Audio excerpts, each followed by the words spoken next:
Hello, everyone. I just wanted to take a moment to thank you all for your amazing support so far. We've already surpassed 1,000 subscribers and are making great progress with over 2,000 public watch hours. Here's a screenshot showing how far we've come. Our next big goal is to reach 4,000 public watch hours, and I'm confident we'll get there with your continued support. Every view makes a difference, so keep watching, sharing, and enjoying the content.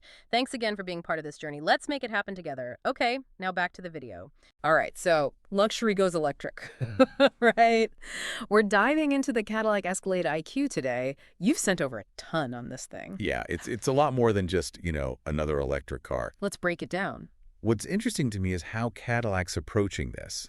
It's not just about the tech, it's about that Escalade image, you know what I mean, that status symbol. They're saying luxury's still here, but it's electric now. Yeah, and they're not holding back on the horsepower either with this Velocity Max thing. 750 horsepower. Okay. So what even IS? Velocity Max is like a boost mode, right? Yep. Unleash the full power of the electric motors. That translates to 0 to 60 in under 5 seconds. Wow. Which is nuts. Think about that sports car speed, but in a family SUV. That's wild. Okay, but the big question everyone's thinking with EVs, what about range? You're right. Range anxiety is real. But Cadillac's claiming 450 miles on a single charge. That's almost double some of its competitors. Hold on, how'd they get that kind of range? A lot of it's the design, honestly. Yeah. They've got this dual motor all-wheel drive, so power is going where it's needed most efficiently. Okay. But they also really focused on aerodynamics. Like the shape of the car is designed to cut through the air. So it's not just about a big battery, it's smart engineering too. Smart. Okay, so they've nailed performance, they've got the range, but I'm imagining, like, being stuck at a charging station all day. Yeah. Nobody wants that. Nobody wants that. But Cadillac's on top of it. They're saying with this DC fast charging, you can get 100 miles of range back in 10 minutes. It's a coffee break, basically. You know, you're speaking my language. All right, but let's talk about the tech inside this thing, this giant screen I keep hearing about. What's the deal? This is where it gets fun. 55-inch curved display goes across the whole dash. It's not just about the size, though. It's got all your controls, navigation, entertainment, everything's right there. Super futuristic feel. Right, okay. But what about the passengers? Are they just stuck watching me play with this huge iPad? No, they thought of that too. The passenger actually has their own entertainment system built into the dash. Oh, wow.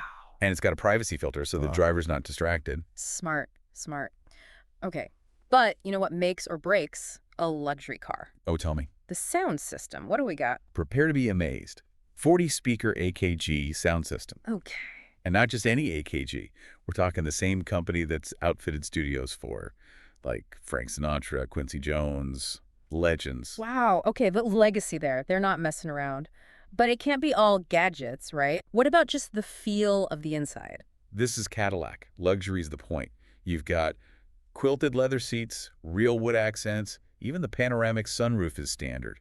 They went all out. I can imagine. But then for people who want even more, there's that executive second row seating package. What's in that? Okay, now that's where it gets serious. Imagine you're in the back seat, but it's like your own private lounge, right? Heated, cooled, massaging seats. Oh, come on. Your own climate controls, tray tables, individual entertainment screens. It's first-class travel, but in an SUV. Okay, I'm sold. But before I get too comfy, we got to talk safety, right? I mean, all this is great, but safety's got to be up there. Absolutely, and Cadillac knows that, especially in a car like this. So it's loaded with every advanced safety feature you can think of. Like what? Give me the rundown. Well, you've got Super Cruise.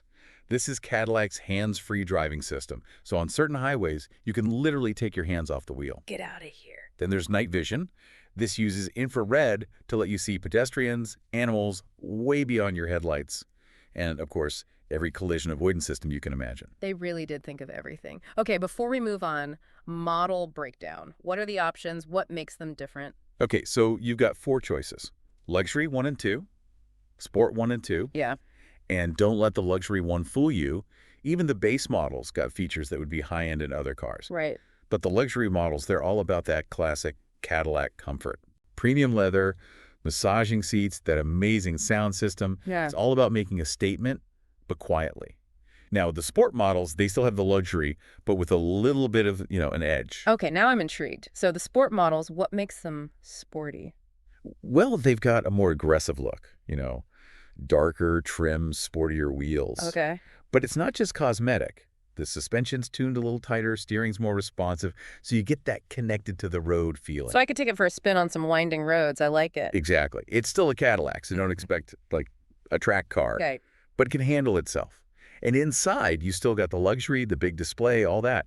But the sport models, they get their own color schemes, trim options, a little more modern, maybe even a little edgy. Okay, I'm seeing the appeal here. So let's say I'm sold on this Escalade IQ, luxury or sport. I don't know yet. What else should I be thinking about? Well, one thing we haven't touched on is the e-trunk. The what now? E-trunk. Is that like an online trunk show? Because I'm here for it. Not quite, though I'm sure Cadillac's got some fancy online configurator for this thing. No, the e-trunk, it's the front trunk, because there's no engine up there, it's all storage. Wait, so more cargo space on top of like an already huge SUV, that's dangerous for me. But seriously, how much are we talking? An extra 12.2 cubic feet in the e-trunk, Dang. plus whatever's in the back, which is a lot. So yeah, if you've got stuff to haul. I always have stuff to haul. Okay, speaking of, what about off-roading? Can this thing handle more than just a mall parking lot? You might be surprised. It's not a Wrangler, Right. but it's got this air ride suspension, adjusts the height, the firmness based on the terrain. And to be clear, air ride is not literally riding on air, right? Well, kinda. It uses air springs instead of those metal coils, so it can fine-tune the ride in real time. Okay, that makes sense. So it's like a magic carpet ride, but off-road. Something like that. And then there's this magnetic ride control. It's constantly scanning the road, adjusting the damping to keep things smooth, no matter what you're driving over. That sounds intense, but does it actually work off-road? Yeah, it all comes together to, like, soak up bumps, keep you stable, give you that extra ground clearance when you need it. All right, color me impressed. What about towing, though? Like, if I'm more about boats than boulders. Cadillac hasn't released the official numbers yet, but knowing the Escalade, it's going to tow. It's built for that. Okay, good to know. Let's circle back to the electric side. You mentioned this vehicle-to-home charging thing. What is that, and should I be as excited as you sound? Well, this is big. Vehicle-to-home, V2H, it's like a backup generator on wheels. Come again? So your Escalade's battery, right? With V2H, it can actually power your house. If the grid goes down, boom, you've got electricity. Hold on, so my car's a generator. That's wild. Right. Think about people in areas with, like, hurricanes, snowstorms, power goes out, they're good to go. That's huge peace of mind. You also mentioned saving money, though. So you charge your car during off-peak hours when electricity's cheap. Oh. Then, when rates are high, you use the car's battery to power your house. That's actually brilliant. So it's not just a feature. It can actually save you money. Exactly. This is what I mean. The Escalade IQ, it's not just a status symbol. It's actually smart. Okay, I'm sold. This V2H thing, that's next level. But with all this talk about the tech, the features, what about just driving it? What's it like to actually be behind the wheel? You're in this, like, plush cabin, right? Everything's quiet, no engine noise. It's kind of strange at first. Yeah. But then you hit the gas and woo! It's just instant torque. That electric acceleration is something else. I bet. Okay, so future, we keep saying. But are there downsides to this whole EV thing? Stuff people should know about before they, jump in? Yeah, that's the thing, right? It's not all perfect yet. And this isn't just the Escalade. It's the whole EV market. One of the biggest things is charging infrastructure. So even with the long range, fast charging, finding a place to plug in is still a pain. It's getting better, but yeah. Like, think about gas stations. They're everywhere. Charging stations, not so much. And not all chargers are equal. Those DC fast chargers, the ones that get you 100 miles in 10 minutes, Yeah. those aren't as common. You'll find more of the slower ones. Right. It doesn't matter how fast your car can charge if there's nowhere to do it. Exactly. And even then, even with a fast charger, you're still waiting longer than it takes to fill a gas tank. So for road trips, got to plan that out. No more last-minute getaways. Well, maybe not last minute. But yeah, planning is key with an EV. Okay, anything else? The other big one, and this is industry-wide, is the whole battery thing. Like the materials, the production, it's a challenge.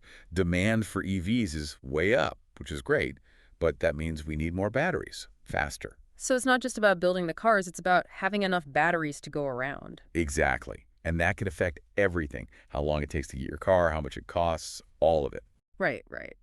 Okay, so exciting future, but there are still some speed bumps on the road to getting there. It sounds like Cadillac's taking it seriously, though, which is good. Oh, absolutely. Yeah. I mean, the Escalade IQ, it's a statement. It's their way of saying we're all in on electric. They're not compromising on anything. Oh, they're not. Well, this has been quite the deep dive. We've Covered the performance, the luxury, all that tech, the e-trunk, the V2H charging. That blew my mind, Yep. honestly. It's a lot to take in. But that's the thing about this car. It's pushing boundaries. And yeah, there are challenges with the EVs in general, but Cadillac's showing what the future can look like. Exactly, and that's what it's all about, right? Looking ahead, seeing what's possible. So, for everyone listening, what are your takeaways? What surprised you the most about this whole Escalade IQ thing? Let us know, and until next time, keep those wheels turning.